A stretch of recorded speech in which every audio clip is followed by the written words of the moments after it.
حميد. أعوذ بالله السميع العليم من الشيطان الرجيم من همزه ونفخه ونفسه. بسم الله الرحمن الرحيم. ويل للمطففين الذين إذا اكتالوا على الناس يستوفون وَإِذَا كَالُوهُمْ أَو وَّزَنُوهُمْ يُخْسِرُونَ أَلَا يَظُنُّ أُولَئِكَ أَنَّهُمْ مَبْعُوثُونَ لِيَوْمٍ عَظِيمٍ يَوْمَ يَقُومُ النَّاسُ لِرَبِّ الْعَالَمِينَ.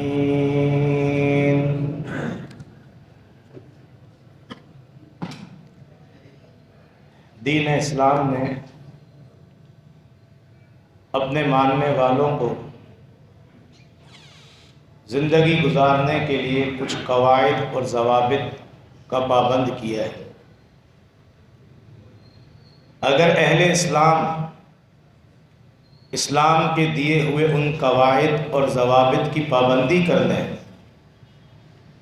تو مسلمانوں کے بیچ آپس میں ہمدردی، خیر خواہی، پیار اور محبت، عزت اور احترام، یہ سب خیر کے کام بڑھ جائیں گے اور ایک صالح معاشرہ قائم ہو جائے گا، جس معاشرے کے اندر امن و سلامتی، ایک دوسرے کا دکھ درد بانٹنا، ایک دوسرے کی مدد کرنا، ایک دوسرے کے کام آنا، یہ سب بھلائیاں جمع ہو گئیں. ان قواعد و ضوابط میں سے ایک قاعدہ اور ضابطہ ہے جسے امام الانبیاء محمد الرسول اللہ صلی اللہ علیہ وسلم نے اپنی ایک حدیث میں بیان کیا ہے. جس حدیث کو امام بخاری رحمہ اللہ نے اپنی صحیح بخاری میں بیان کیا ہے. اللہ کے رسول صلی اللہ علیہ وسلم کا فرمان ہے: لا يؤمن احدكم حتى يحب لاخيه ما يحب لنفسه. تم میں سے کوئی شخص اس وقت تک کامل مومن نہیں ہو سکتا، تم میں سے کسی کا ایمان مکمل ہو ہی نہیں سکتا اس وقت تک جب تک کہ اپنے مسلمان بھائی کے لیے وہ خیر، وہ بھلائی، وہ رویہ، وہ سلوک، وہ انداز، وہ معاملہ پسند نہ کرے جو اپنی ذات کے لیے پسند کرتا ہے. اپنے لیے خیر و بھلائی، اپنے لیے اچھائی، اپنے لیے عزت و احترام، اپنے لیے مقام، مرتبہ اور ہر خیر چاہتا ہے تو دل کے اندر اپنے مسلمان بھائیوں کے لیے بھی یہی جذبہ ہونا چاہیے. یہ ایسی عظیم حدیث ہے کہ امام ابو داؤد رحمہ اللہ فرماتے ہیں: انہ من الاحادیث علیہا مدار الاسلام. جن احادیث پر اسلام کا مدار اور بنیاد ہے ان میں سے ایک حدیث یہ تھی کہ اسلام کی عمارت ان احادیث پر کھڑی ہے. ان احادیث میں سے ایک عظیم تر حدیث یہ بھی ہے جس میں اصول بیان کیا گیا ہے، وہ ایمان کی بنیادوں میں سے ایک مسلمان کے ایمان کی تکمیل کے لیے جو چیزیں ضروری ہیں ان میں سے ایک اہم ترین چیز کا بیان اس حدیث میں موجود ہے. اسی لیے صحیح مسلم کی حدیث میں امام الانبیاء محمد الرسول اللہ صلی اللہ علیہ وسلم کا فرمان ہے: من احب ان یزحزح عن النار ویدخل الجنۃ. جو بندہ یہ چاہتا ہے کہ اسے بروز قیامت جہنم کی آگ سے محفوظ کر لیا جائے، بچا لیا جائے، وَيُدْخَلَ الْجَنَّةَ، اور اسے جنت کا داخلہ مل جائے. جو یہ چاہتا ہے اس کو چاہیے کہ دو کام کرے، اور وہ دو کام اپنی موت تک کرتا رہے. جب تک زندہ ہے وہ دو کام کرتا رہے. اللہ کے رسول صلی اللہ علیہ وسلم کا فرمان ہے فَلْيَأْتِهِ مَنِيَّتُهُ وَهُوَ يُؤْمِنُ بِاللَّهِ وَالْيَوْمِ الْآخِرِ. پہلا کام یہ ہے کہ موت تک اللہ اور یوم آخرت پر ایمان رکھے، یعنی اس کا ایمان، اس کی توحید، اس کا عقیدہ وہ صحیح سالم ہو، درست ہو. اللہ اور یوم آخرت پر ایمان رکھے. کب تک؟ موت تک. اور دوسرا کام یہ کرے موت تک وَلْيَأْتِ إِلَى النَّاسِ الَّذِي يُحِبُّ أَن يُؤْتَى إِلَيْهِ. اپنے ساتھ رہنے والے لوگوں کے ساتھ وہ سلوک اور برتاؤ کرے جو اپنی ذات کے لیے پسند کرتا ہے. اپنی ذات کے لیے ہم کیا پسند کرتے ہیں؟ ہر خیر و بھلائی. ہم چاہتے ہیں کہ ہمیں دنیا کا ہر سکون مل جائے، دنیا کی ہر بھلائی مل جائے، ہمیں دنیا کی ہر خوشی مل جائے، اور دنیا میں ہمیں کوئی غم نہ ملے، کوئی تکلیف نہ پہنچے. تو پھر اپنے مسلمان بھائیوں کے لیے بھی دل میں یہی تمنا، یہی آرزو اور یہی خواہش ہے. ہم چاہتے ہیں کہ لوگ ہمیں عزت دیں، لوگ ہمارا احترام کریں، لوگ ہمیں بلائیں، لوگ ہمارے ساتھ اچھا برتاؤ کریں، کوئی میرے ساتھ فراڈ نہ کرے، کوئی میرے کو دھوکہ نہ دے، کوئی مجھ سے جھوٹ نہ بولے، کوئی مجھے گالی گلوچ نہ کرے، کوئی مجھ پر تہمت نہ باندھے، کوئی مجھ پر الزام نہ لگائے، کوئی میری غیبت نہ کرے. یہ سارے معاملات ہم اپنے لیے چاہتے ہیں. اللہ کے رسول صلی اللہ علیہ وسلم کا حکم ہے اگر تم چاہتے ہو کہ تمہیں قیامت کے دن جہنم کی آگ سے بچا لیا جائے اور تمہیں جنت کا داخلہ مل جائے تو پھر موت تک ایمان کے ساتھ ساتھ دوسرا یہ کام کرو کہ لوگوں کے ساتھ وہ برتاؤ اور وہ سلوک کرو جو اپنے لیے پسند کرتے ہو. جو پسند کرتے ہو کہ میرے ساتھ سلوک کیا جائے، جو برتاؤ کیا جائے اپنے لیے پسند کرتے ہو وہی دوسروں کے ساتھ کرو. نتیجہ کیا نکلے گا؟ نتیجہ یہ نکلے گا سعودی عرب کے مفتی اعظم امام ابن عثیمین رحمہ اللہ لکھ گئے ہیں کہ نتیجہ یہ نکلے گا اس حدیث کا کہ جب یہ انسان اس حدیث پر عمل کرے گا تو پھر اپنے کسی مسلمان بھائی پر زیادتی نہیں کرے گا، اپنے کسی مسلمان بھائی سے جھوٹ نہیں بولے گا، اپنے کسی مسلمان بھائی پر ظلم نہیں کرے گا. ان تمام چیزوں سے بچ جائے کیونکہ وہ چاہتا ہے کہ مجھ پر کوئی ظلم نہ کرے، مجھ پر کوئی زیادتی نہ کرے، مجھ سے کوئی جھوٹ نہ بولے، میرا کوئی مال غصب نہ کرے، مجھے کوئی دھوکہ نہ دے، یا ہماری زبان میں مجھے کوئی چونا نہ لگائے. تو پھر اسے چاہیے کہ وہ خود بھی اپنے مسلمان بھائیوں کے ساتھ ان تمام برے رویوں اور برے برتاؤ سے اپنے آپ کو بچا لے، تب اس کا ایمان کامل ہوگا.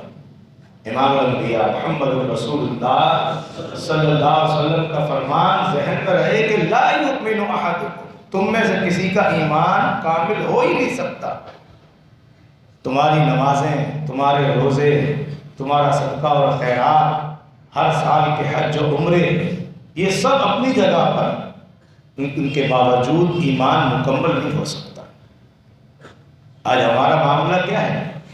زندگی گزارتے ہوئے ہم ان تمام اصول و قواعد کو بھلا بیٹھے ہیں جو اسلام نے بنیادی اصول و قواعد آپس میں رہن سہن کے ہمیں سکھلائے ہیں، بتلائے ہیں، ان کو ہم بھلا چکے ہیں.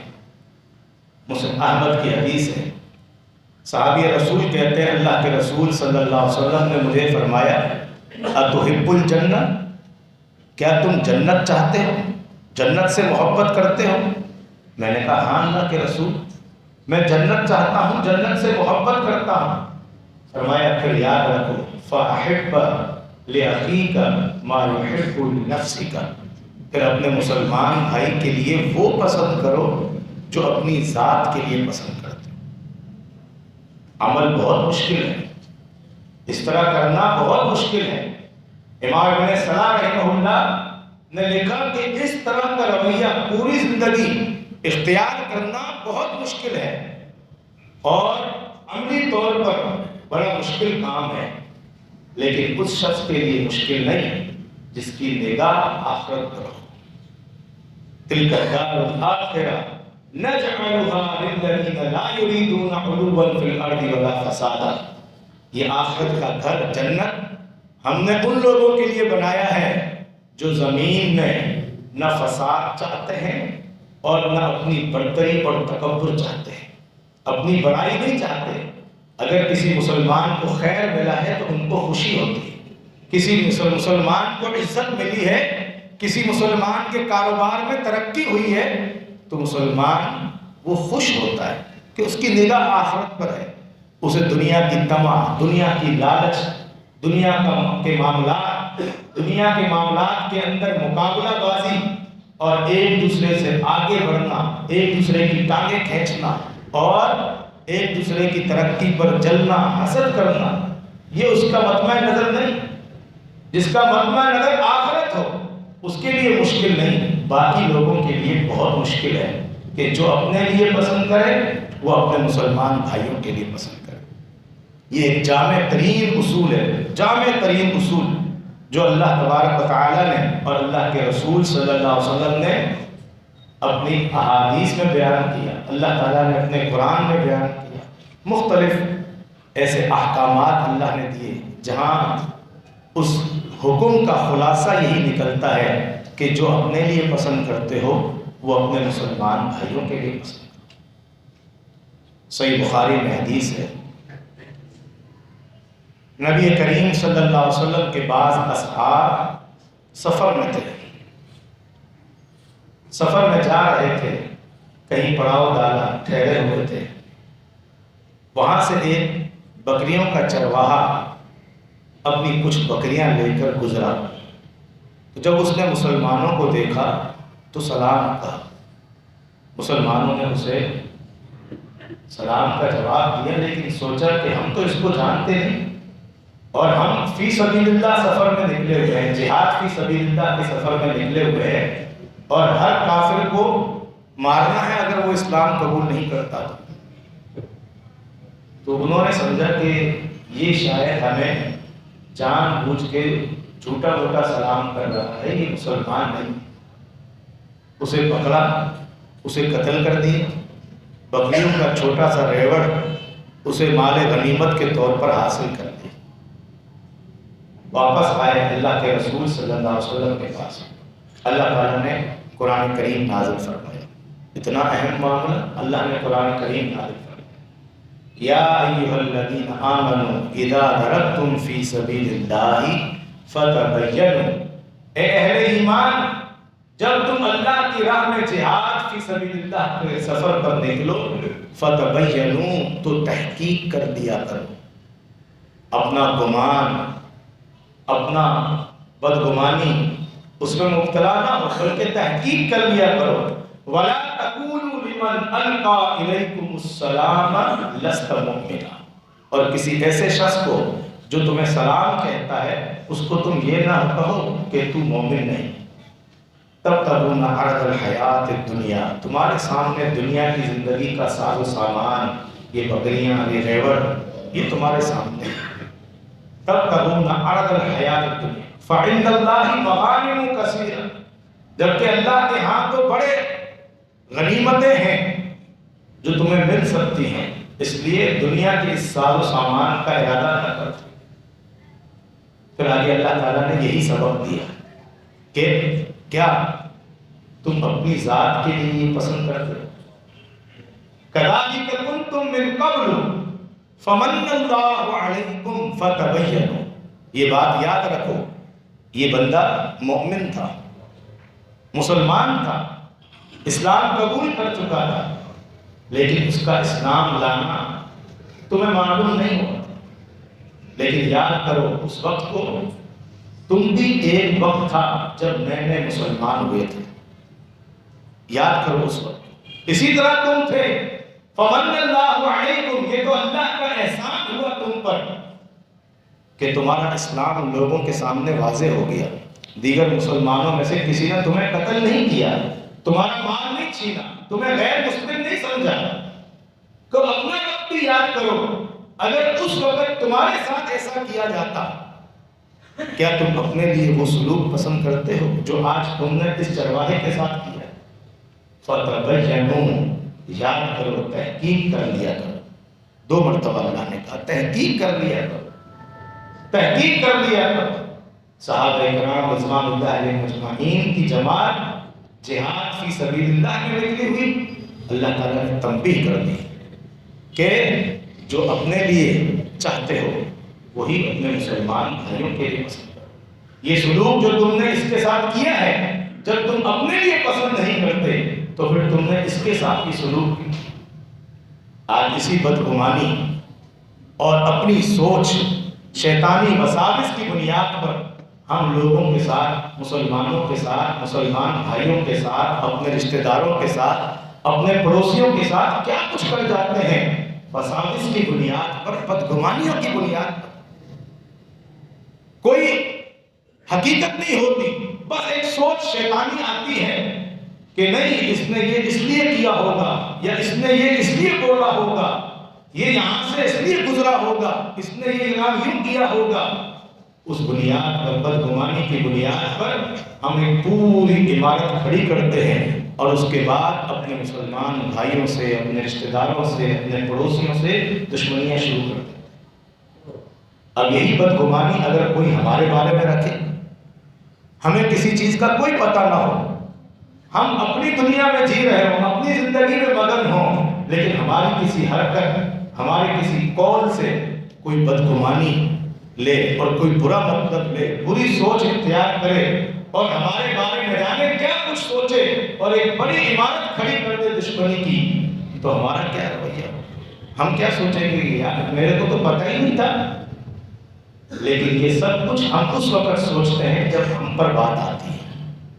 اس لیے اصول یہ ہے، زبان سے ہر بات بولنے سے پہلے اور اپنے اعضاء سے کوئی حرکت اور فعل کرنے سے پہلے اس فعل اور اس قول کا نشانہ اپنے آپ کو بنا کر سوچیں کہ میں یہ بات کہہ رہا ہوں یا یہ حرکت کر رہا ہوں، اگر یہ بات مجھ سے کہی جائے اور یہ حرکت میرے سے کی جائے اور یہ سلوک اور برتاؤ مجھ سے کیا جائے تو مجھے اچھا لگے گا یا برا لگے گا؟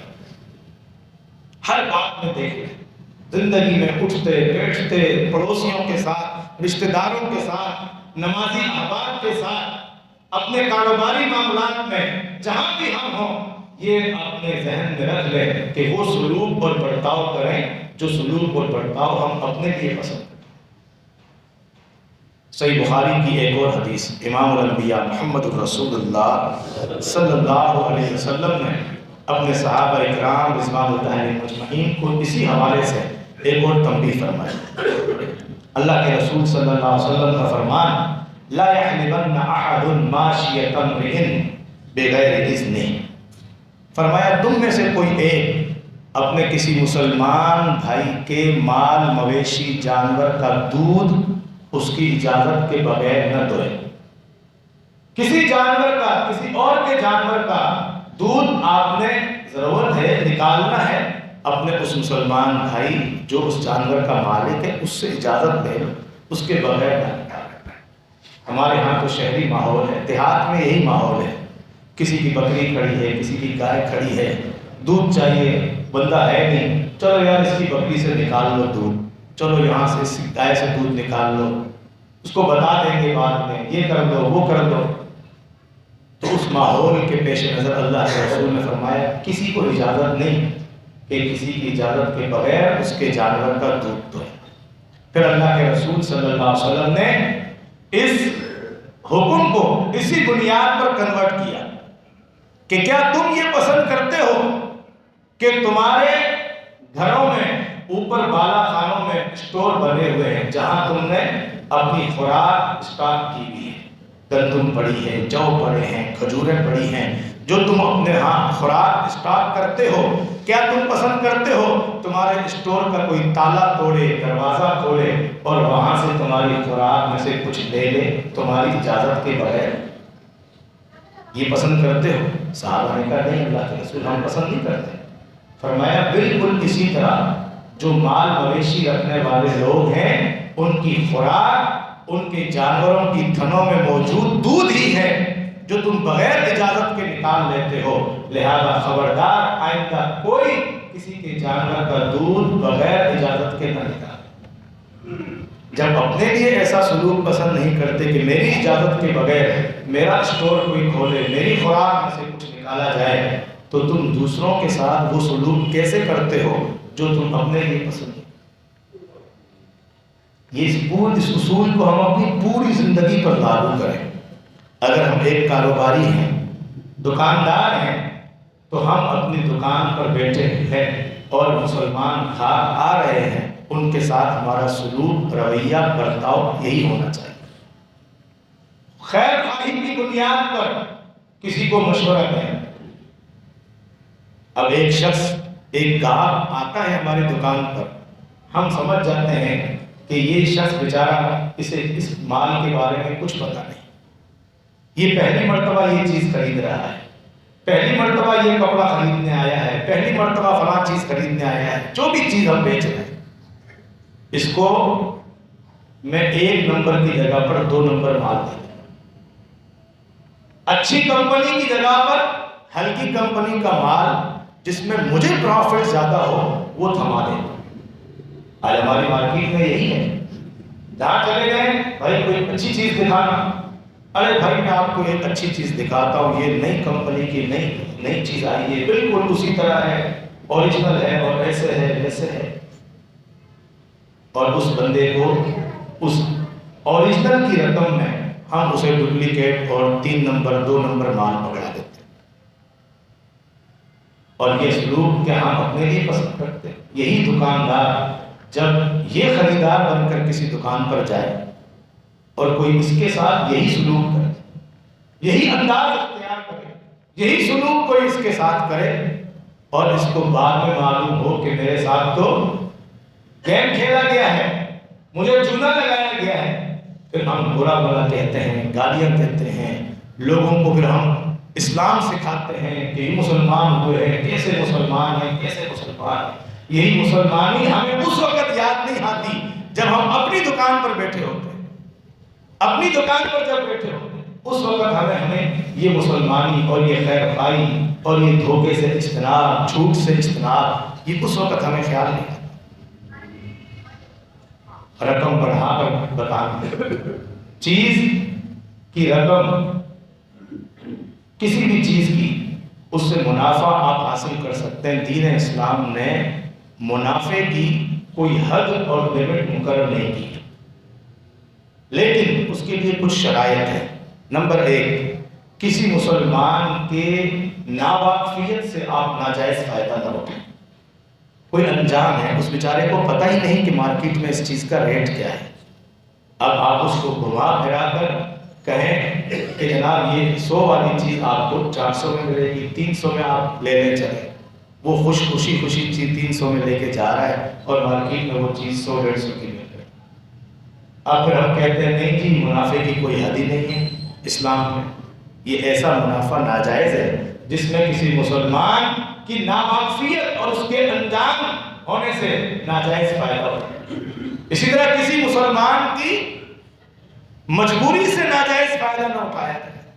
صبح آپ نے دکان کھولی، ایک گاہک آ گیا، اسے کوئی چیز چاہیے اور ضروری چاہیے، اب آپ دیکھتے ہیں مارکیٹ میں کوئی اور دکان نہیں کھلی ہے، یا رات کے ٹائم پر، شام کے ٹائم پر سب دکانیں بند ہو گئی، آخر میں آپ بیٹھے ہیں اور اس بندے کو وہ چیز چاہیے ضروری، اور آپ سمجھتے ہیں کہ اب کوئی دکان بھی نہیں کھلے گی اور اس کو چاہیے بھی صحیح، لہذا 100 والی چیز اس کو آپ 200 میں 250 میں آپ کہتے ہیں بھائی لینے ہیں تو لو، یہ جو رویہ ہے نا لینی ہے تو لو ورنہ اتنے کی ملے گی، جاؤ پھر صبح جب دکانیں کھلیں تو جا کے لے لینا۔ یہ کسی کی مجبوری سے تھا. اور یہی رویہ، یہی سلوک، یہ انداز اگر ہمارے ساتھ کوئی اختیار کرے، ہم کتنا برا بھلا کہتے ہیں اس دکاندار کو، کتنا برا بھلا کہتے ہیں، کتنے دن تک اس کی غیبت کرتے رہتے ہیں کہ یہ دیکھو یہ فلاں حاجی صاحب، یہ فلاں مولوی صاحب، فلاں داڑھی والا، فلاں ایسا، فلاں ایسا، دیکھو اس نے میرے ساتھ دھوکہ کیا، مجھے اتنے کی چیز اتنے کی دے دی. اور یہی کام ہم اپنی دکان پر روزانہ صبح شام کر رہے ہوتے ہیں، ہمیں کوئی احساس نہیں. امام الانبیاء محمد رسول اللہ صلی اللہ علیہ وسلم نے فرمایا اس وقت تک کوئی شخص ایمان کامل والا نہیں ہو سکتا، ایمان مکمل ہو ہی نہیں سکتا جب تک اپنے مسلمان بھائیوں کے لیے وہ رویہ، سلوک، برتاؤ، انداز پسند نہ کرے جو اپنی ذات کے لیے پسند کرے. اللہ تعالیٰ نے قرآن کریم میں اس اصول کو چھوڑنے والوں کے لیے سخت وعید بیان فرمائی. سورہ مطففین کی ابتدائی آیات میں نے پڑھی آپ کے سامنے خطبہ کے شروع میں. اللہ تعالیٰ کا فرمان ہے بسم اللہ الرحمن الرحیم ویل للمطففین، فرمایا زیادتی کرنے والوں کے لیے ہلاکت ہے. اور اس ہلاکت سے مراد آخرت کی ہلاکت ہے، آخرت کی ہلاکت ہے. آخرت میں ہلاک ہو گئے، برباد ہو گئے وہ لوگ جو زیادتی کرنے والے ہیں. اگلی آیات میں اللہ تعالیٰ نے کھول کر بیان کیا کہ یہ زیادتی کرنے والے کون ہیں.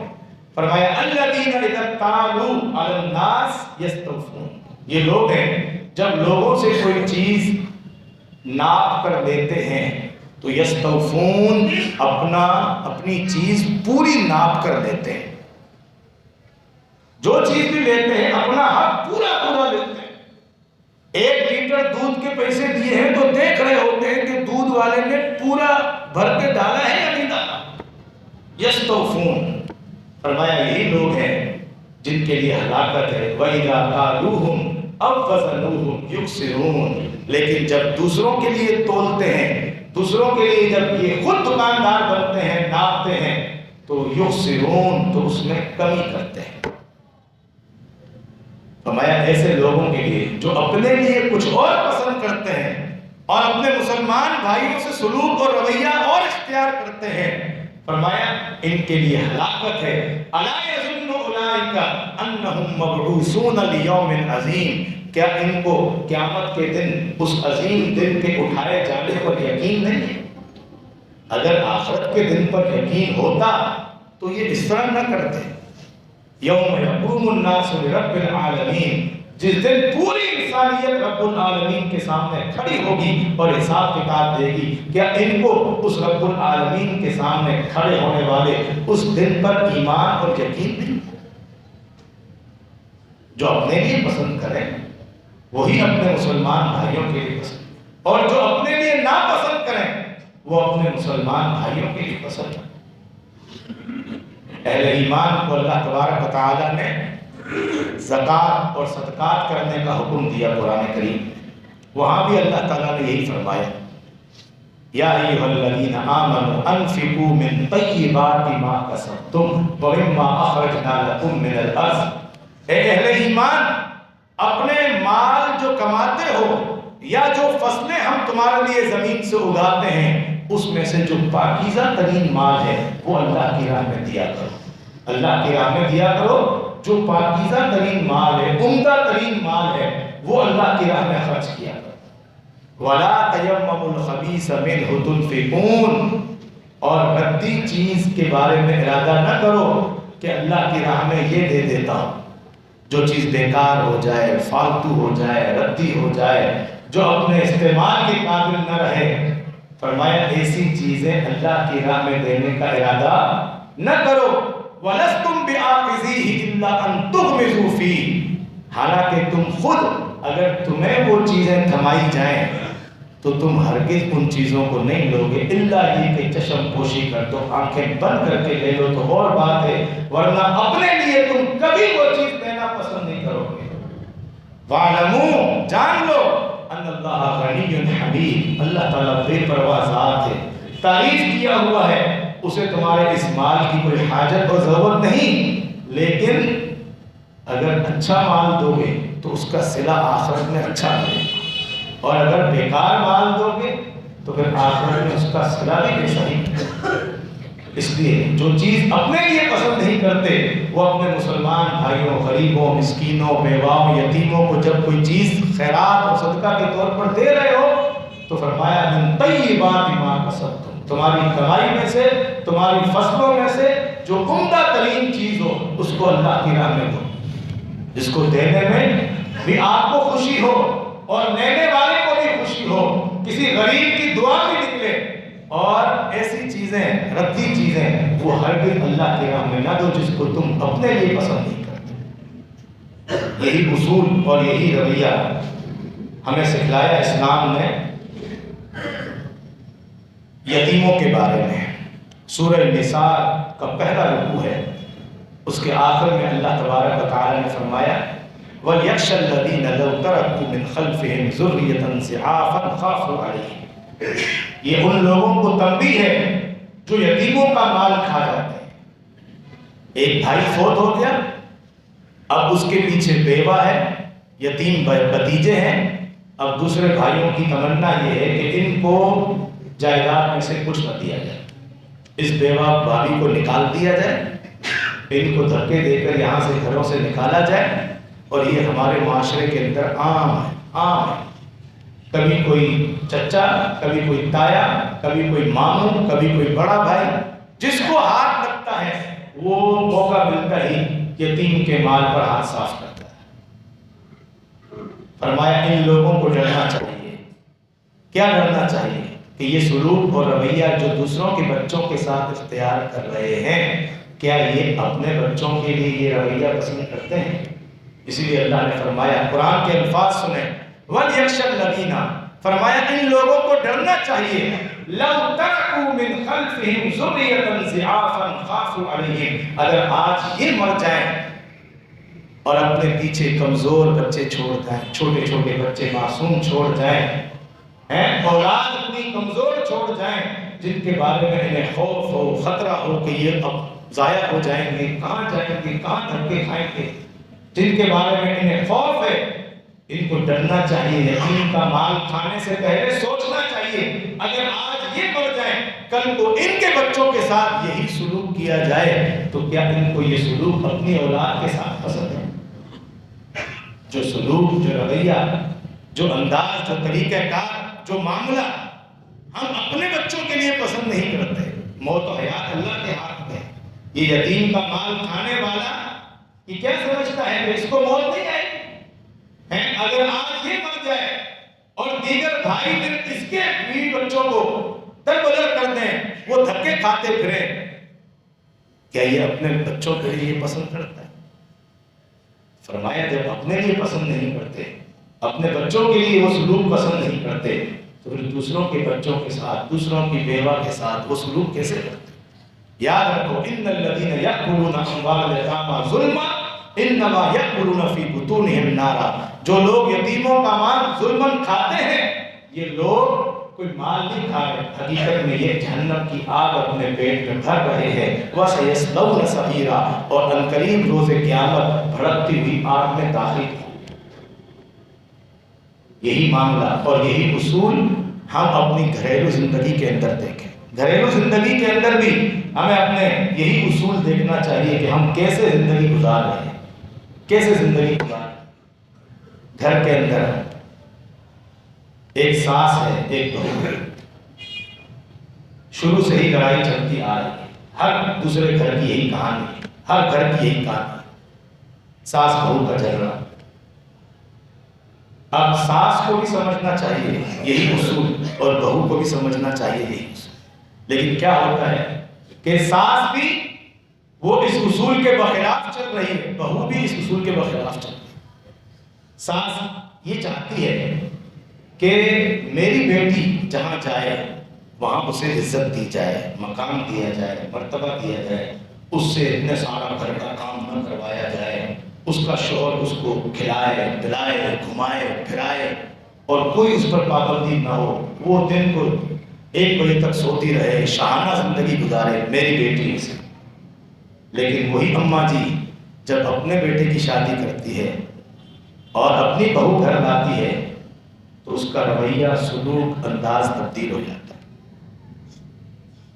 اللہ کا فرمان، اللہ کے رسول کا فرمان ہے، تم میں سے کوئی شخص اس وقت تک کامل مومن نہیں ہو سکتا جب تک جو اپنے لیے پسند کرتا ہے وہ اپنے مسلمان بھائی کے لیے، جو اپنی بیٹی کے لیے پسند کرتے ہو وہی دوسروں کی بیٹی کے لیے وہی پسند کرو، جو اپنی بیٹی کے لیے چاہتے ہو وہی چاہو۔ نہیں، وہاں وہ بیٹے کو سمجھاتی ہے تو اس کا غلام نہ بن جانا، تو ایسا نہ کر جانا، تو ایسا نہ کر جانا، ایسا کر۔ اور یہی حکم اور یہی اصول اختیار کرنا چاہیے بہو کو، جہاں وہ چاہتی ہے کہ میری بھابھی ہمارے گھر آ کر میرے ابو امی کو اپنا ابو امی تسلیم کرے، ان کی عزت کرے، ان کی خدمت کرے، ان کے کپڑے دھوئے، ان کے لیے کھانا پکائے، اور میرا بھائی جو ہے نا اس کا غلام نہ بن جائے، اور ایسا ایسا۔ تو پھر جب تو اپنے گھر جائے تو پھر تو بھی اپنے ساس اور سسر کو اپنا والد اور والدہ تسلیم کر، ان کی خدمت کر، ان کی عزت کر، ان کا احترام کر، ان کی غیبت نہ کر، ان کے خلاف سازشیں نہ کر۔ یہ معاملات سارے کب اچھے بنیں گے؟ اصول یہی ہے، لا یؤمن احدکم حتی یحب لأخیہ ما یحب لنفسہ۔ تم میں سے کوئی شخص اس وقت تک کامل مومن نہیں ہو سکتا جب تک جو سلوک، رویہ، انداز، طریقہ، معاملہ اپنی ذات کے لیے پسند کرتے ہو، اپنے بچوں کے لیے پسند کرتے ہو، اپنے بیٹیوں کے لیے پسند کرتے ہو، وہ دوسروں کے لیے بھی پسند کرتے ہو۔ نوجوان، آج ہم دیکھیں اس اصول کو اختیار اگر کریں، موبائل کا دور ہے، انٹرنیٹ کا دور ہے، ہر بندے کے پاس موبائل ہے۔ اللہ کے رسول صلی اللہ علیہ وسلم کے پاس ایک نوجوان آیا جس کی بات میں اور جو کچھ اللہ کے رسول نے اس کو سبق دیا اس میں ہمارے نوجوانوں کے لیے سبق ہے۔ نوجوان آتا ہے، مسلم احمد کی مشہور حدیث ہے، اللہ کے رسول کی مجلس میں آ کے بیٹھا، اللہ کے رسول اذن لی بالزنا، مجھے آپ بدکاری کی اجازت دیجیے۔ صحابہ کرام رضوان اللہ علیہ مجمعین اٹھے اسے ڈانٹنے اور مارنے کے، آپ نے فرمایا رک جاؤ، نوجوان سے کہا قریب آ جاؤ، وہ قریب آ گیا، فرمایا جس چیز کی تم اس بدکاری کی اجازت چاہ رہے ہو کیا تم اپنی والدہ کے لیے پسند کرتے ہو؟ اس نے کہا اللہ کے رسول میرے ماں باپ آپ پہ قربان جائے، میں قتل پسند نہیں کرتا اپنی والدہ کے لیے۔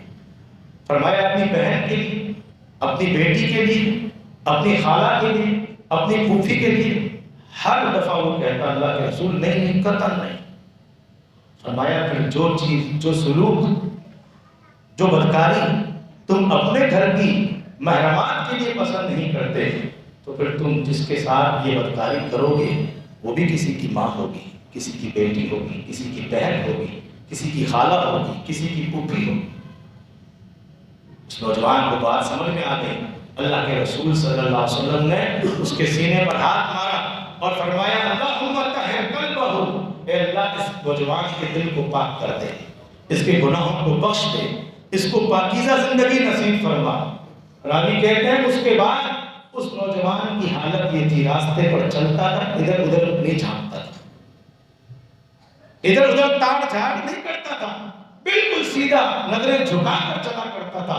ایک تو اللہ کے رسول کا سبق تھا، دوسرا پیغمبر صلی اللہ علیہ وسلم کی دعا تھی۔ آج ہمارے نوجوان کن چکروں میں ہیں، یہ گھنٹے گھنٹے پیکج اور راتوں کو دیر دیر تک باتیں کر رہے ہیں۔ کس سے باتیں کر رہے ہیں؟ خوش ہو کر دوستوں میں بتا رہے ہیں 2 لڑکیاں پھنسائی ہوئی ہیں، 3 لڑکیاں پھنسائی ہوئی ہیں، فلاں کو گرل فرینڈ بنایا ہوا ہے، فلاں کو بنایا ہوا ہے، فلاں کو بنایا ہوا ہے۔ اور یہی نوجوان، اسے اگر بتایا جائے کہ جب تو رات کو پوری رات 3 گھنٹے جب کال پہ بات کرتا ہے تو برابر والے کمرے میں تیری بہن سے بھی کوئی بات کر رہا ہوتا ہے، کیا اپنی بہن کے لیے پسند کرتا ہے؟ اس کو صرف اتنا کہہ دیا جائے تو وہ آگ بگولا ہو جاتا ہے، اس کی غیرت جھاگ جاتی ہے، وہ مارنے پر تلا آتا ہے، قتل کر دوں گا، یہ کر دوں گا، وہ کر دوں گا۔ اللہ کے بندے، جب تو خود بات کر رہا ہوتا ہے تو وہ بھی تو کسی کی بہن بیٹی ہے، کسی کی عزت ہے، تو جب اس کی پرواہ نہیں، اپنی بہن، اپنی بیٹی، اپنے گھر کی عورتوں میں جو پرواہ ہے اور وہاں تجھے غیرت جاگ جاتی ہے۔ لا یؤمن احدکم حتی یحب لأخیہ ما یحب لنفسہ، تم میں سے کوئی شخص اس وقت تک ایمان کامل والا ہو ہی نہیں سکتا جب تک اپنے لیے جو پسند کرتا ہے اپنے مسلمان بھائیوں کے لیے پسند کرتا ہے۔ پورا معاشرہ اگر اس اصول پر ہم سب زندگی گزاریں تو پھر امام ابن عثیمین رحمہ اللہ کی بات بالکل سچ ہے. کوئی کسی کے ساتھ بدسلوکی نہیں کرے گا, کوئی کسی کے ساتھ خیانت نہیں کرے گا, کوئی کسی کے ساتھ جھوٹ نہیں بولے گا, کوئی کسی کے ساتھ بدسلوکی نہیں کرے گا, کوئی کسی کی بے عزتی نہیں کرے گا, کوئی کسی کی غیبت نہیں کرے گا. یہ سب معاملات اور یہ لڑائیاں دنیا سے ختم ہو جائیں گی, اس معاشرے سے ختم ہو جائیں گی اور ایک صالح مومنین کا معاشرہ تشکیل پا جائے. اللہ تعالیٰ سے دعا ہے اللہ تعالیٰ مجھے آپ کو اس اصول کی اور شریعت کے دیے ہوئے تمام اصولوں کی پابندی کے اللہ تعالیٰ توفیق عطا فرمائے اور ہمیں قرآن و سنت کو کا حیات تھامنے کی اور عمل کرنے کی توفیق عطا فرمائے.